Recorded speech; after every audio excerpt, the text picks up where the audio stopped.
So நான் வந்து பார்த்தீங்கன்னா கேப்டன் பிரபாகர் படம் பார்க்க வந்திருக்கேன். இது வந்து ஒரு நாஸ்டாலஜிக் ஃபீலிங்காக இருக்க போகுதுன்னு நினைக்கிறேன். நான் இந்த படத்தை வந்து ஃபுல்லாக பார்த்ததில்ல. ஸோ 1991 வந்த படம் இப்போ எப்படி இருக்குன்னு பார்த்துட்டு நான் சொல்கிறேன்.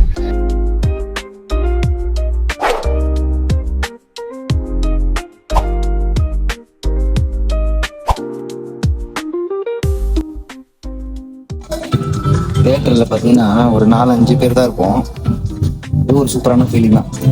1991 தெரியுதா பாருங்க.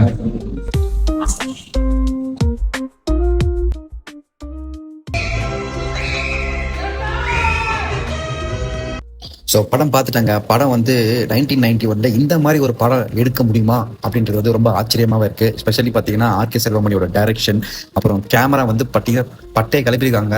விஜயகாந்த் சாரோட ஆக்டிங்கு, ரம்யா கிருஷ்ணனோட டான்ஸு, மன்சூர் அலிகானோட வில்லனிசம் எல்லாருமே வந்து தூள் கிளப்பியிருக்காங்க. ஸ்பெஷலி பார்த்தீங்கன்னா ஸ்டண்ட் வந்து அல்டிமேட்டாக பண்ணியிருக்காங்க. எனக்கு வந்து ரொம்ப சூப்பராக இருந்துச்சு. இப்போ இந்த மாதிரி படம் வருமா அப்படின்றது வந்து சத்தியமாக டவுட் தான்.